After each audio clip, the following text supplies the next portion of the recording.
Hé, c'est quand? Je sais pas moi, c'est quand? Dis-nous c'est quand? Maintenant! On a encore eu de la chance. Et c'est pas fini. Venez comme vous êtes. Tu pousses le bouchon un peu trop loin, Maurice. J'aime ces moments-là. Ça coule de source. Mademoiselle Pitch, on air. Bienvenue dans Mademoiselle Pitch on Air, le podcast qui dévoile les coulisses de l'engagement et qui met en lumière les ONG. Dans les épisodes de cette deuxième saison, j'ai décidé d'amener jusqu'à vos oreilles des personnalités, des femmes et des hommes connus du grand public qui ont choisi de mettre leur notoriété au service de grandes causes.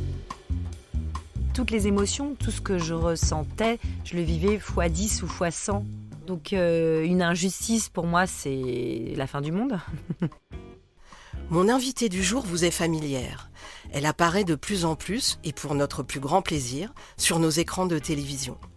Issue d'un métissage riche et singulier, vietnamienne par sa mère et italienne par son père, elle naît dans le 18e arrondissement de Paris, mais grandit à Montpellier. Elle s'est construite entre une maman qui dissimule ses sentiments et un papa expansif et beau parleur. Et mon invitée alors ? Eh bien, elle est diagnostiquée HPE, haut potentiel émotionnel. Rien ne l'a prédestinée à la lumière.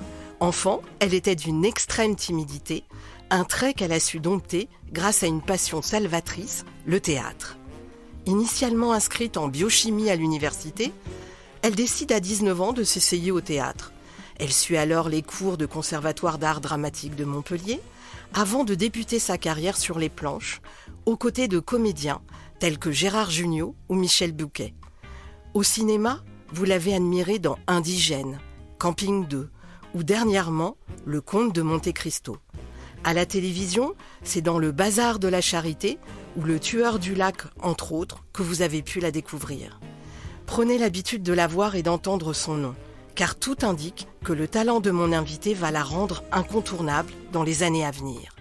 Mais elle ne se contente pas d'interpréter des rôles, elle s'engage aussi en signant un documentaire sur les femmes qui luttent pour préserver le fleuve Amazone. J'ai l'immense plaisir de recevoir aujourd'hui la pétillante Julie Debona. C'est pas le moment, c'est pas le moment. Ne piquez pas les yeux. Venez comme vous êtes. L'invité du jour. Bonjour Julie. Bonjour Magali. Pour commencer, voici quelques informations sur toi à partager avec nos auditeurs pour lancer la discussion entre nous. Alors, je l'ai dit dans ton portrait, tu as arrêté tes études à 19 ans en prenant une année sabbatique pour te lancer dans le théâtre. Et il paraît que c'est ta maman, au caractère introverti, qui t'a encouragée. C'est vrai ? Oh là là, merci maman. Oui, elle est pleine de surprises, ma mère. C'est celle qui m'a le plus soutenue, alors que c'est celle qui est la plus discrète et la plus timide. Parce qu'elle a senti que j'étais... ça bouillait à l'intérieur de moi, que c'était impossible de me contenir et que je m'interdisais de le faire. C'est-à-dire que je mélangeais, j'étais au théâtre, dans le Mélo d'Amélie, je faisais du café-théâtre, j'étais au conservatoire et en même temps je faisais la fac de biochimie. Je dormais plus, j'étais dans un état... j'avais 19 ans et j'étais pleine de contradictions, il y avait beaucoup trop d'obstacles pour moi et je n'y arrivais plus. Et c'est ma mère qui m'a dit, je crois qu'il faut que tu ailles prendre une année sabbatique et que tu te lances dans le théâtre. Oh, celle qui ne s'exprime pas, qui a du mal à assumer ses émotions, me dit vas-y, va exprimer tes émotions en fait.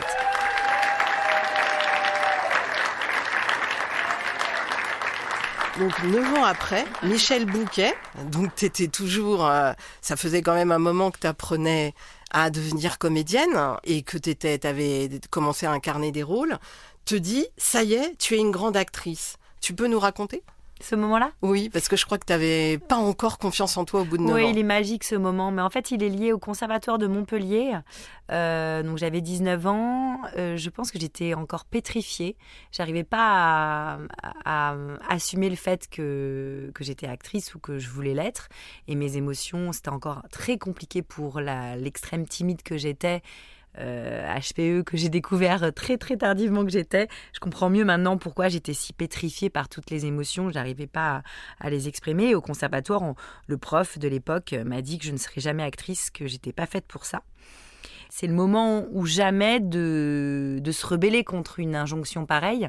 Et là, j'ai, je crois, le feu qui s'est réveillé en me disant que c'était une telle injustice que je me suis réellement réveillée. J'ai hurlé et j'ai pleuré ce jour-là en disant que c'était pas à lui de décider ce que j'allais faire ou qui j'étais. Oui. Et merci donc ce prof de m'avoir dit que c'était pas possible parce que peut-être que je me serais pas réveillée sinon à ce moment-là. Et de là, je suis partie à Paris. Oui. En voulant prouver à la terre entière que je serais actrice, qu'on m'interdirait pas d'avoir des émotions et d'exprimer qui je suis. Et donc c'était avec branle-bas de combat, hein. Ça n'a pas été fait du tout de manière très douce, hein. C'était vraiment très violent quand je suis partie. Et j'ai commencé le théâtre, j'ai rencontré Gérard Jugnot, Balasco, j'ai joué dans des séries. J'ai vraiment, c'est quand même allé assez vite pendant ces 8-9 ans, mais avec cette sensation de l'imposteur en fait, de me dire, ils vont se rendre compte que je ne suis pas actrice, le prof du conservatoire l'a dit à tout le monde. Donc c'était difficile de lutter contre ce jugement extérieur de ce prof et donc le petit jugement que je me racontais dans ma tête, la petite voix intérieure mais on l'a beaucoup dans ce métier, beaucoup d'acteurs ont cette sensation de l'imposteur en fait, et c'est 9 ans plus tard que je me retrouve face à Michel Bouquet, donc le maître de tous, celui qui est le grand maître du conservatoire parisien. Voilà. Et c'est ça en fait qui a fait que ça a réglé quelque chose, et 9 ans après je me retrouve face à lui et pétrifiée, pareil, me dire il va se rendre compte que je suis pas vraiment actrice, en plus jouer du Molière, un grand classique, là tu te plantes pas quoi, si tu n'y arrives pas, ça va être devant 1200 personnes, c'était difficile. Et tous les soirs j'allais dans sa loge. C'est peut-être un peu long l'histoire que je vais raconter, mais elle est jolie à la fin. Tous les soirs, j'allais dans sa loge et je lui demandais de m'expliquer comment je pouvais jouer ça. J'avais du mal à me rebeller contre mon père. Je jouais le malade imaginaire, lui qui était tout le temps malade, moi qui voulais me marier avec un musicien et tout. Et tous les soirs, j'allais, comment je peux faire, Michel. Et tous les soirs, il me donnait des leçons incroyables de comédie et tout. Jusqu'à un soir, il avait 83 ans à l'époque. Et on monte en scène. On a la première scène tous les deux, me tient les mains en disant « Julie, ça va pas bien, je me sens pas bien. Il faut que tu lèves le rideau, il faut que tu ailles prévenir les gens.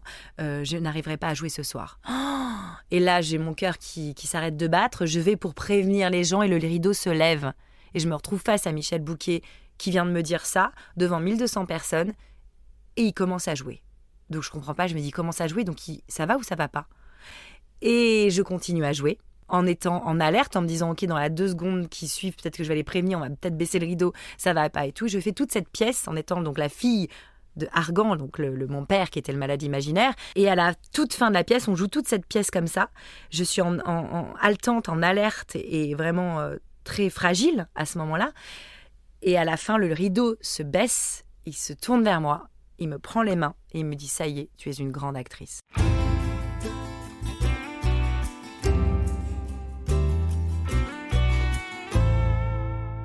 Et il l'avait fait exprès ? Il ne me l'a jamais dit, mais j'ai tout compris ce jour-là. Il m'avait mis en état de jeu, en état d'être plus, comment dire, toute mon attention était sur lui et j'avais vraiment compris la pièce à ce moment-là, le personnage de sa fille qui doit s'inquiéter pour son père, en même temps soit se battre pour ses propres intérêts et tout ça. Tout était en place à ce moment-là et il me l'a dit, il a senti ma vibration et depuis ce jour-là, oui, j'ai compris que tout se jouait en vibration. Enfin, en tout cas, c'est vrai qu'il m'a redonné mon... Tout s'est annulé, le prof du conservatoire de Montpellier, d'un coup je l'ai eu, ses mains qui m'a dit ça y est, tu es une grande actrice, tu peux continuer. Sans nous en fait, les profs, vas-y, lance-toi. Il m'a libérée en fait, j'ai pu prendre confiance en moi grâce à lui à ce moment-là. Donc c'est vrai que la boucle a été bouclée 9 ans plus tard. Je sais que tu aimes vivre une vie simple, loin du monde des paillettes. T'es pas hyper paillette, hein. Je crois que tu passes pas mal de temps en Bourgogne. Comment tu vis la notoriété ? Je pense que oui, j'ai vraiment besoin d'une vie simple, mais j'adore les paillettes quand même. J'adore les paillettes. T'es une fille. Mais pour chez moi, j'adore porter des paillettes, j'adore mettre des paillettes. Ma vie est pleine de paillettes, vraiment. Mais à la maison, comme j'adore tes petites bottes à paillettes que j'ai repérées tout de suite, Magali. Et par contre, oui, je pense que je suis pas faite pour l'exposition, en fait. Je suis faite pour interpréter mes rôles. Et c'est là, tu vois que le HPE ressort, quoi. C'est-à-dire que je suis après très timide dans ces moments-là, très pétrifiée face à tout ce monde extérieur. Et en même temps, ça fait partie de notre métier. Oui, donc j'ai besoin d'aller me recentrer avec les gens essentiels à ma vie, ne pas être... Pour garder les pieds sur terre, en fait. Que le week-end soit pas dans mon métier. J'ai besoin vraiment de faire une compensation. J'ai besoin qu'on me remette les pieds sur terre. Parce que c'est un métier quand même de paillettes, comme tu dis, même si j'adore les paillettes dans ma vie. C'est un métier de lumière, mais c'est un métier où on est quand même... notre ego est mis à mal en permanence parce qu'on est flatté ou critiqué. Et notre valeur intérieure ne doit pas changer. Malgré tout ça. Et ça, c'est très difficile. Et de temps en temps, j'ai besoin de couper. Et je peux partir à l'étranger, couper mon portable, me recentrer. Et je crois que c'est essentiel à ton équilibre. À mon équilibre, et parce que je suis trop sensible. Zéro tracas, zéro blabla. On a encore eu de la chance. J'aime ces moments-là. La question sérieuse. Alors, comme ce podcast est consacré à l'engagement, Julie, et que c'est quelque chose de sérieux, je voudrais mettre en avant quelques-uns de tes engagements. On va commencer par ton enfance. Qu'est-ce qui te touchait quand tu étais enfant ou ado ? Est-ce que je peux répondre presque tout ?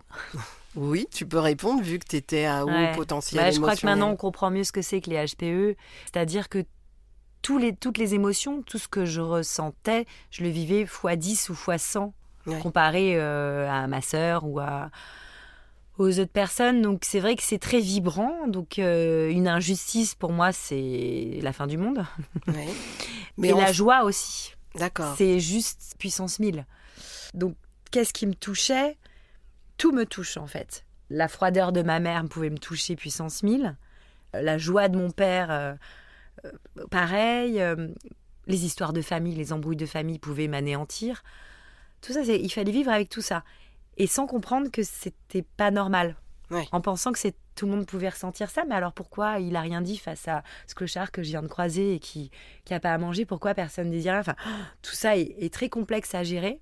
Et donc après, le problème, c'est que je me suis protégée après. Et après, on se barricade, on met tout dans des cases et tout ça, jusqu'à ce que le théâtre arrive. Magnifique, le théâtre. Mais oui, tout me touchait, donc je peux me battre pour tout, moi. Est-ce qu'il y a des personnes connues ou pas connues qui t'ont inspiré et qui t'ont donné après envie de t'engager ? Ah oui. Qui ? Josiane Balasco, c'est quelqu'un qui m'inspire énormément et que j'ai eu la chance de rencontrer et jouer avec plusieurs fois. Ouais. Elle m'inspire énormément dans son combat et dans son rapport à l'autre. Des femmes engagées, il y a Kate Winslet qui me plaît beaucoup aussi parce qu'elle est très authentique. Et elle se bagarre aussi pour que la femme se sente... qu'on assume qui on est. Donc ça, c'est plutôt du côté de la femme qu'elle se bat et de notre place dans la société, de notre apparence. Mais toutes ces actrices qui se sont battues, moi, m'inspirent. Moi, il y a aussi Emmanuel Béard qui s'est beaucoup battu, qui m'a inspirée. Là, on parle de femmes, mais il y a aussi des hommes qui se battent, qui sont inspirants, comme Vincent Lindon. C'est aussi très beau de se battre, surtout dans ses films. C'est beau de découvrir un acteur par ses films, par ses choix de films, par ses combats.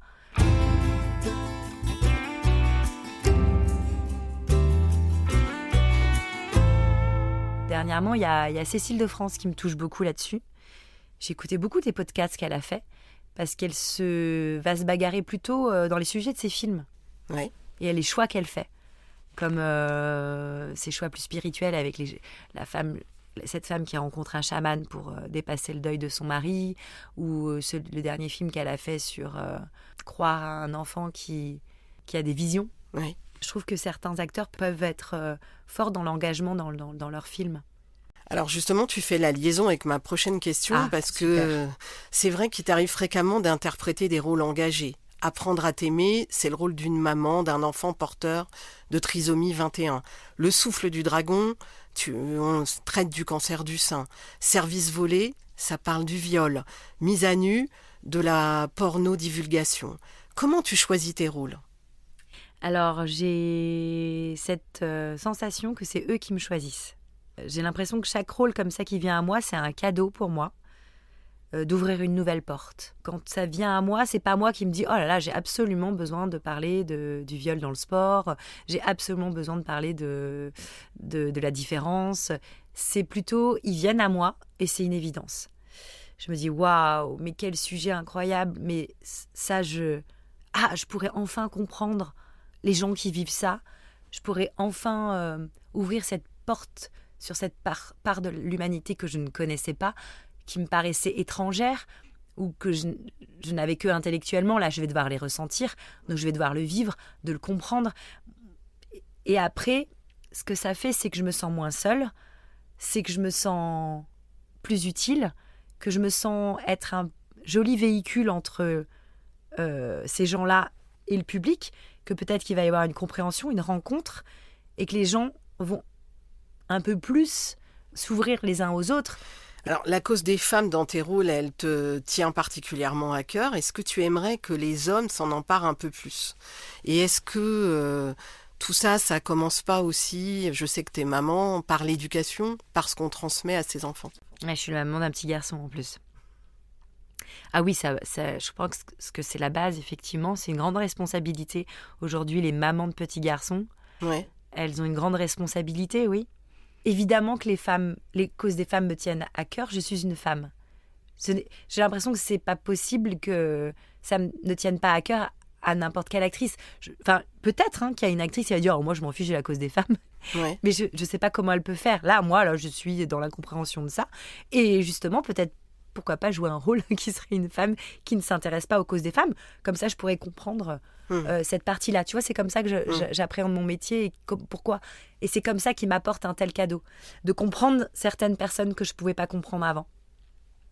Et donc, ce serait génial que je puisse jouer un homme. Non, mais c'est vrai. C'est pour ça que je voulais d'abord te dire ça avant de parler de mon fils. Parce que je pense qu'il y a beaucoup d'hommes qui sont concernés par la cause des femmes aujourd'hui.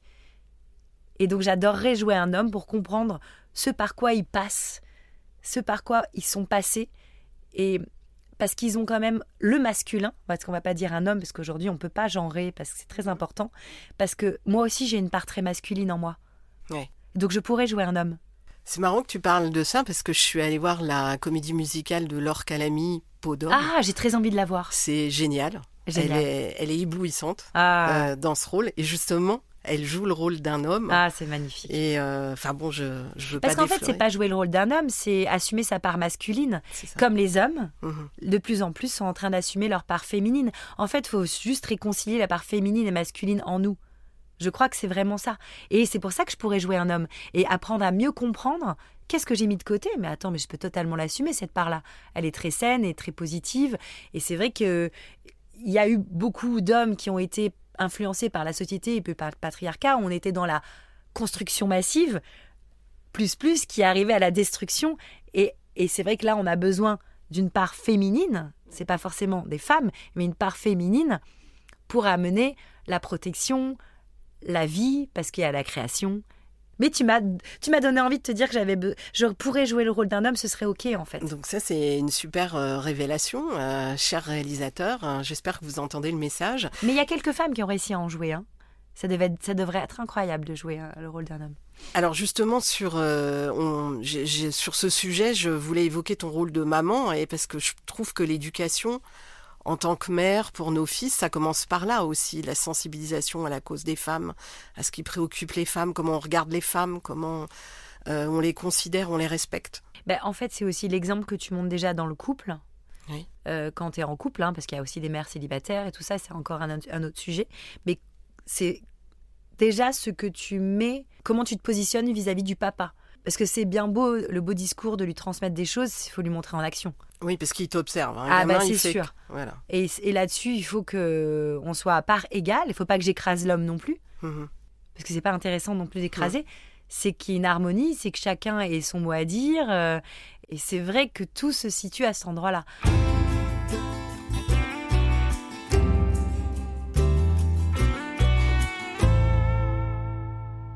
Alors, je voudrais revenir sur la série Innocente où tu as rencontré des femmes en prison.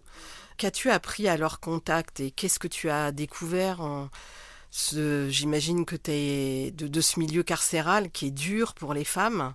Parce qu'en plus, elles étaient plus ou moins toutes mamans. Ah oui. Ah non, ça, c'était incroyable aussi. C'est vrai qu'à chaque fois, dans mes rôles, j'apprends vraiment quelque chose sur des femmes ou sur un milieu qui nous est inconnu, en fait, quand on n'a pas vécu ça. Oui. Et c'est passionnant et en même temps, ça te met une claque, en fait, de te mettre à la place de personnes, donc des mamans ou des amoureuses, ou elles étaient toutes là pour des raisons différentes. Je pense qu'il y avait aussi des femmes qui étaient là, et alors c'était déjà il y a combien de temps, là, Innocente, 10 ans, 8 ans 8-10 ans. Oui. Et la violence faite aux femmes, violence conjugale, on en parlait moins. Oui. Et je sais que j'étais face à une femme qui se retrouvait en prison pour violence conjugale. Donc, je ne sais pas exactement les faits, mais aujourd'hui, elle ne serait peut-être pas en prison de la même manière, on l'entendrait différemment. Et je sentais toutes les souffrances de ces femmes qui étaient enfermées, sans leurs enfants. Il n'y avait pas de jugement de ma part pour les raisons pour lesquelles elles étaient là, mais c'était une extrême souffrance. Sûrement de l'injustice à quelques endroits, et de la justice doit être faite, hein, ça c'est ok, là-dessus j'ai rien à redire, mais n'empêche que ces femmes étaient, j'ai l'impression qu'elles étaient toutes comme nous, que ça pourrait être moi.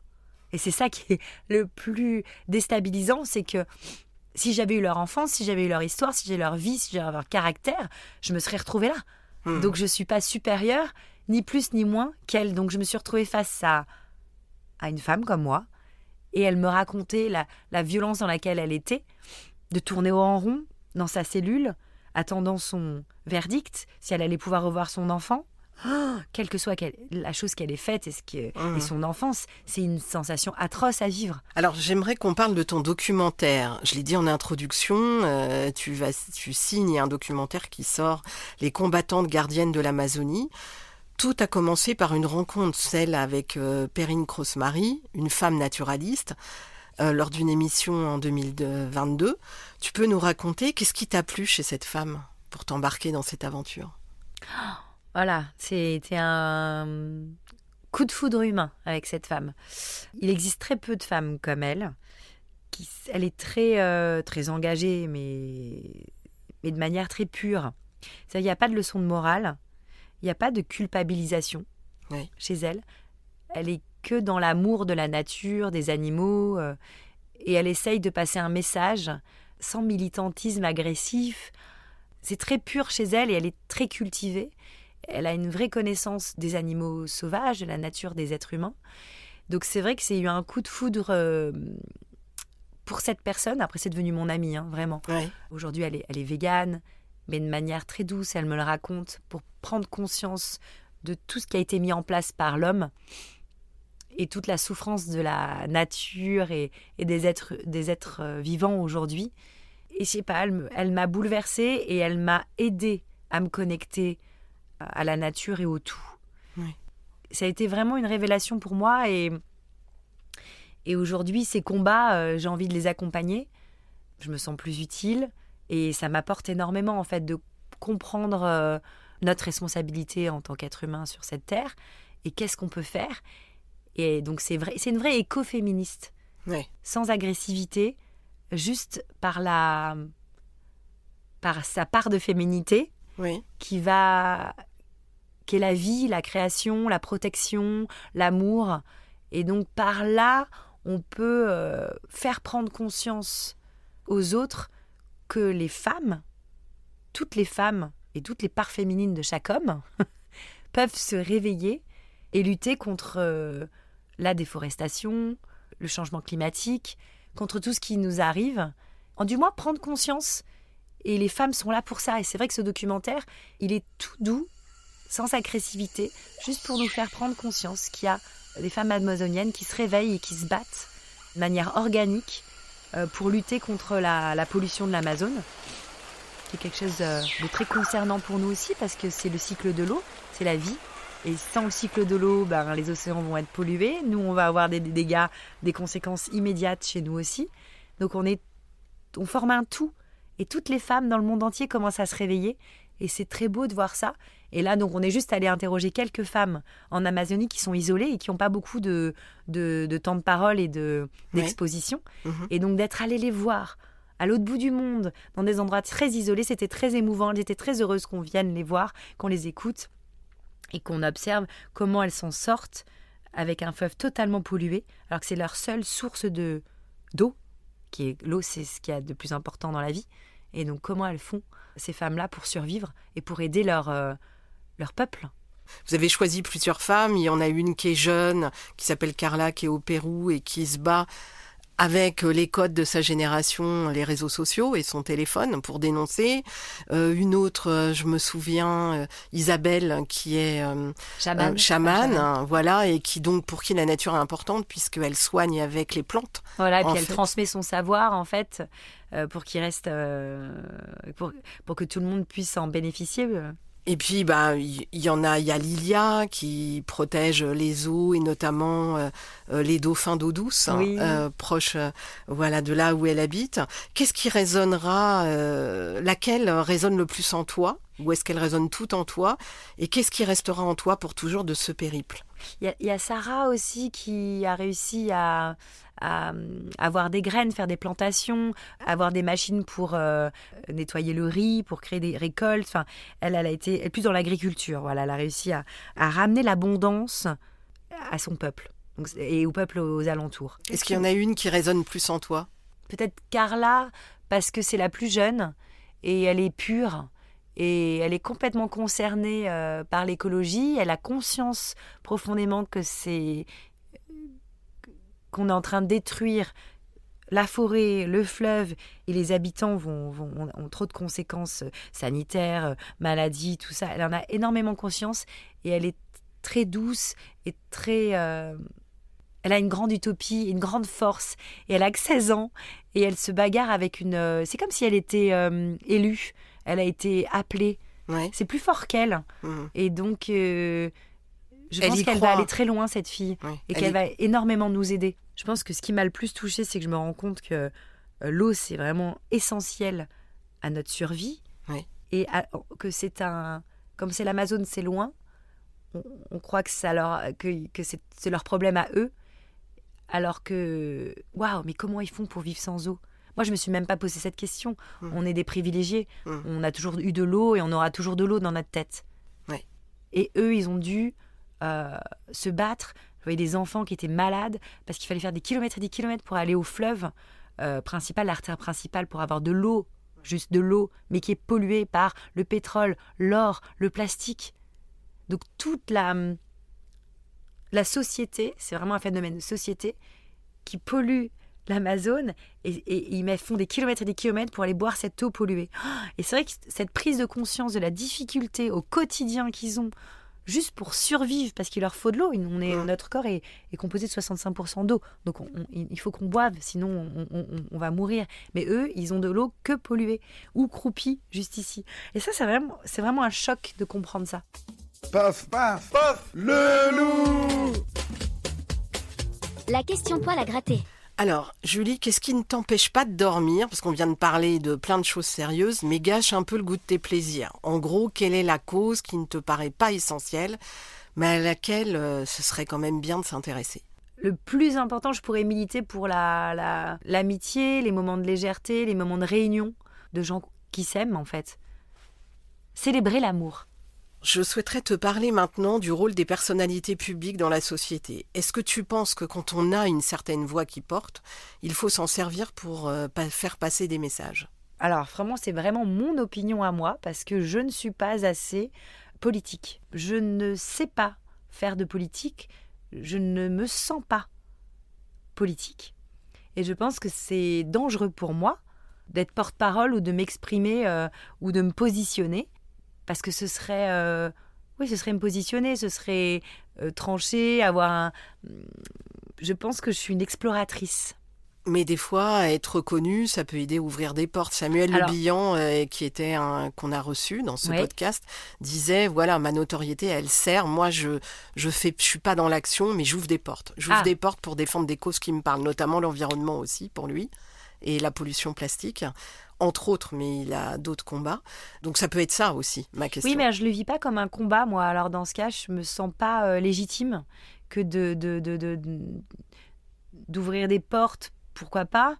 Mais moi, je suis plutôt allée explorer, c'est ça que je ressens. Je vais plus explorer des rôles qui m'apportent une vision du monde. Je la transmets au public, c'est le rapport que j'ai. Je leur pose des questions, je les fais s'interroger et ils peuvent se concerner. Je peux mettre en lien à chaque fois dans mes rôles une association pour ceux qui se sentent concernés. Donc je suis plus un véhicule, un moyen de comprendre et de ressentir. Moi, j'apprends comme eux, en fait. J'ai pas plus de connaissances et je me sens pas porte-parole. Il y a des personnalités que j'ai croisées, incroyables, comme Balasco ou Julie Gaillet, qui sont plus... leur personnalité sont peut-être plus affirmées à cet endroit-là et peuvent plus être leaders. Et moi, je me sens vraiment pas comme ça. Moi, ça va être une exploratrice, si vous voulez bien me laisser à cette place-là, parce que je pense que je suis trop sensible. Donc, je ne peux pas être cette personne politique et leader. Tu pousses le bouchon un peu trop loin, Maurice. Vous les copains, je ne vous oublierai jamais. Au revoir, président. Le mot de la fin. Alors, on arrive à la fin de ce podcast et pour finir cet entretien, je vais te poser des questions rapides et tu vas me répondre un peu du tac au tac ce qui résonne en toi en chacune d'elles. Si je te demande de me parler d'un film qui t'a donné envie d'être actrice, tu penses à quel film ? Erin Brockovich, Waouh ! Alors, une pièce de théâtre qui t'a marqué ? Le Malade imaginaire, Un coin d'Amazonie dont tu te souviendras toujours ? Kuniniko. C'est quoi, Connie ? C'était le petit village que j'ai adoré, qui était magique sur le fleuve, même s'ils avaient des vrais problèmes d'eau et problèmes sanitaires. Hein. C'était vraiment... Un endroit où tu te sens bien et où tu te ressources. En Afrique. Un rôle que tu rêverais d'incarner. Une badass ou un homme. Avant de se quitter, j'aimerais que tu nous parles de tes actualités. Il y a bien sûr ce documentaire Les combattantes gardiennes de l'Amazonie sur France 5. Sur Canal, on peut te retrouver dans Le Comte de Monte Cristo. Ah oui. Et puis le documentaire, c'est le 24 mars sur France 5. Et il y a aussi, je crois, un film au nom d'Emma sur M6 bientôt, qui est inspiré de l'affaire de la Josacine empoisonnée. Tu peux nous en dire quelques mots ? Oui, c'est un fait divers assez atroce sur cette petite fille qui a pris un antibiotique parce qu'elle était malade et qui est morte sur le coup. Et c'est une enquête qui est autour de cette mort subite qui finalement est un empoisonnement. On va aussi accuser la mère, il va y avoir un procès. Alors que je ne vous divulgue pas à la fin de l'histoire, sauf que quand même, comme c'est un fait divers, normalement on peut avoir des infos sur Internet. Mais c'est un sujet de société important, fort, et c'est aussi le pire drame au monde pour une mère, pour une femme, pour un couple, hein, parce que le père aussi vit ça. Et c'est comment on peut survivre à autant de violences émotionnelles, autant de drames, et en plus la société t'accuse par-dessus le marché. Et il y a le jugement de la société, il y a le procès qui dure. C'est vraiment d'être mis à mal alors qu'on vient de perdre l'être le plus cher au monde. Alors, est-ce qu'il y a d'autres actualités dont tu as envie de nous parler ? C'est la séquence promo, profites-en. Oui, alors j'ai plein de séries à venir qui arrivent, que je vais aller tourner. Mais je ne peux pas encore divulguer ce que je vais faire. Donc, on va te retrouver encore sur nos écrans télé. J'espère. Alors, merci infiniment, Julie. Et vous, chers auditeurs, chères auditrices, merci d'avoir écouté cet épisode. Mademoiselle Pitchoner est disponible sur toutes les plateformes de podcast. Vous pouvez aller découvrir tous les invités qui m'ont fait l'amitié de venir à mon micro cette saison. Et je vous dis à très bientôt. Alors, Julie, il était sympa, Pierre Ninet ? C'est un amour, une grande élégance.